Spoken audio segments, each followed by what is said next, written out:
Salam əziz izləyicilərim, kanalıma xoş gəlmisiniz. Bugünkü videomda qat-qat xəmirli, çox dadlı şirniyyatın hazırlanmasını sizinlə paylaşıram.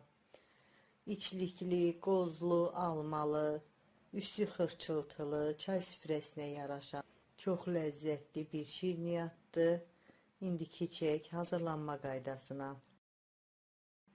Bunun üçün əvvəlcə xəmiri hazırlayıram.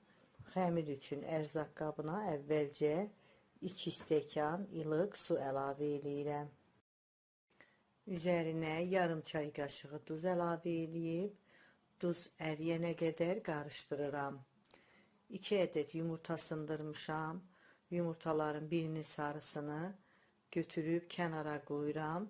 Sonda xəmirin üzərinə çəkmək üçün istifadə edəcəm.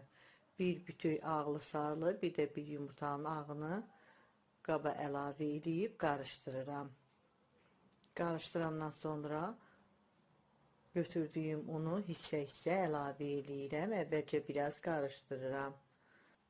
Yenə un əlavə edib əlimlə xəmir yoğururam. Ələ yapışmayan yumuşaq hamar bir xəmir olmalıdır. Xəmir üçün 5 stəkan yarım un istifadə elədim. Stəkan ölçüsü 200 ml-dir. Unun çəkisi növünə görə, bir də yumurtaların ölçüsünə görə dəyişə bilər. Ona görə hissə-hissə əlavə elədikdə xəmir çox yaxşı alınır. Xəmiri bu şəkildə yoğururam. Xəmirin həm yaxşı, həm də hamar olması üçün masanın üzərinə biraz un səpib xəmiri masaya yerləşdirirəm. 1-2 dəqiqədə masanın üstündə yaxşı-yaxşı yoğururam. Belə gördüyünüz kimi hamar bir xəmir alınır.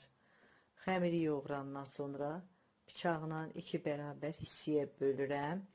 Kəsdiyim xəmir parçalarından əlimlə yuvarlayıb 2 iri kündə hazırlayıram. Un səpdiyim qaba yerləşdirirəm. Üstün örtüb bir 10-15 dəqiqə gözlədirəm. Qat-qat xəmiri hazırlamaq üçün hazır kündələrdən birini götürüb alt-üst un eləyəndən sonra biraz əlimlə üstündən bastırıb genişləndirirəm. Oxlovla yayıb böyüdürəm. İri bir yayma yayıb açıram. Arada lazım olduqda yenə un səpirəm. Yaymanı yayıb böyüdürəm. Yayma nə çox nazik, nə də çox qalın olmamalıdır.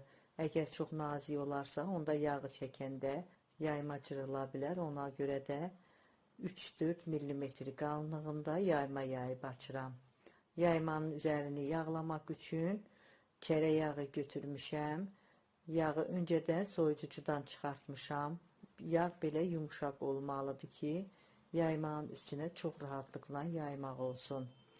Əlimlə yayıram, yağı əlin istiliyi də dəyəndə yağ biraz yumuşalır, çox rahatlıqla yaymanın üstünə yaymaq olur. Yağı yaymaya çəkəndən sonra kərə yağını istəyə görə margarinlə də əvəz eləmək olar. Yaymaya yaxşı yağ çəkəndən sonra videoda göstərdiyim kimi hər iki tərəfdən yaymanı qatlayıram, yan-yana üst-üstə qoymuram, yan-yana qatlayıram. Yaymanın yağsız olan hissələrini də yenə kərə yağından əlimlə götürüb hər yerinə yaxşı yağ çəkirəm. Yağı çəkəndən sonra yenə hər iki tərəfdən yan-yana qatlayıram. Həmən yağsız qatları da yenə kərə yağından yaxşı-yaxşı yağ çəkirəm. Yaymanı nə qədər çox yağlayıb qatlasaq, onda qat-qat xəmir də çox yaxşı alınır. Yenə qatlayıram. Yağsız hissəsinə yenə yağ çəkəndən sonra qatlayıb belə 4 gün şəkil verirəm. Qeyd edeyim ki, bir kündə üçün 120-125 qram kərə yağı istifadə elədim. 2 kündəyə bir yerdə ümumilikdə 250 qram kərə yağı istifadə elədim. Kərə yağını margarinlə də əvəz eləmək olar. Qat-qat xəmiri bu şəkildə hazırlayıram. Hər iki kündəni də eyni şəkildə hazırlayıram. Un səpdiyim boş qaba yerləşdirirəm. Üstün örtüb 1 saatlığa soyuducunun buzluğuna yerləşdirirəm. Qat-qat xəmiri bu şəkildə hazırlayıb buzluqda saxlamaq olar. İstədiyiniz var çıxardıb, istədiyiniz şəkildə istifadə edə bilərsiniz. Bu arada içliyi hazırlayıram. İçlik almalı, qozludur. Almanın qabığını soymuram, amma istəyənlər soya da bilər. İstənilən almadan qırmızı, yaşıl fərqi yoxdur. Əlinizin altında nə varsa ondan hazırlaya bilərsiniz. 3 ədəd almanı sütgəcin iri gözündən keçirib belə bir tavaya yığmışam. Üzərinə 3 yemək qaşığı şəkər tozu əlavə eləyirəm. İstəyən 2 xörək qaşığı da əlavə eləyə bilər. Qaza yerləşdirib qoyuram bişməyə. Arada bir qarışdırıram. Almalar suyunu salır. Suyu çəkilib qatılaşana qədər bişirirəm. Demək olar ki, almaların suyu artıq azalır. Belə olduqda yarım çay qaşığı da darçın əlavə eləyirəm. 2 xörək qaşığı qədər doğranmış qoz ləpəsi. Bunları da biraz qarışdırıram. Tam suyu çəkiləndən sonra qazı söndürüb ocaqdan götürürəm. İçliyim artıq hazırdır. Qoyuram, qalır tam soğuyur.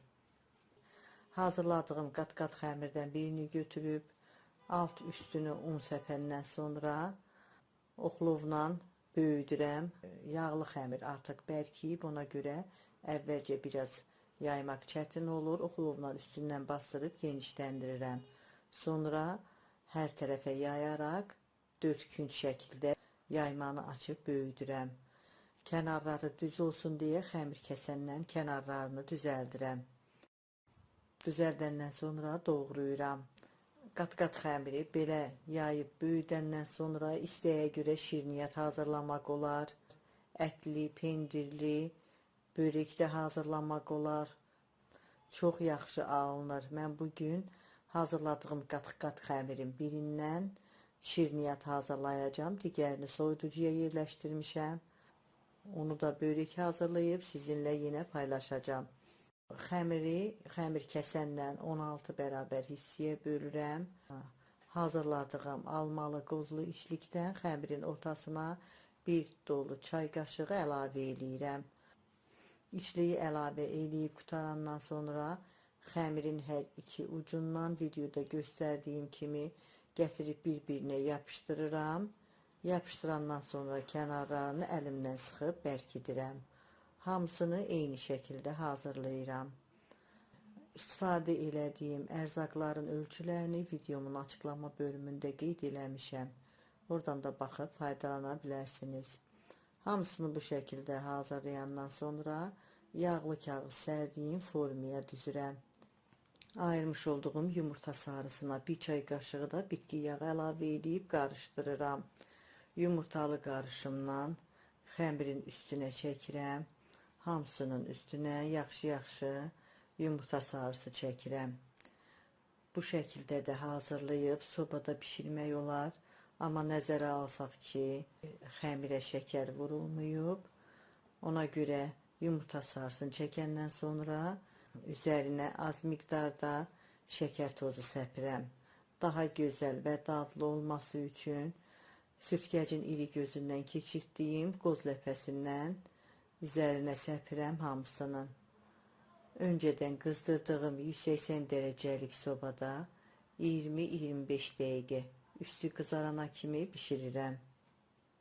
Şirnilərim artıq bişib sobadan çıxartmışam. Çox yaxşı qabarıb, üstü yaxşı qızarıb. Buna qat-qat almalı, qozlu kətə də demək olar, qurabiyə də demək olar. Çox yaxşı alınıb. Qat-qat, üstü xırçıltılı, bol içlikli, çox dadlı, almalı, qozlu bir şirniyyatdır. Çay süfrəsinə yaraşan ləzzətli bir şirniyyatdır.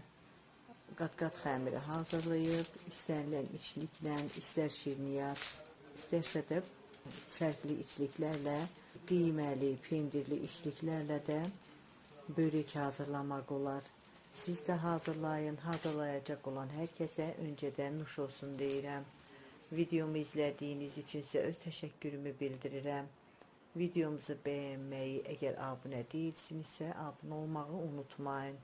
Sağ olun, yeni videolarda görüşənədək.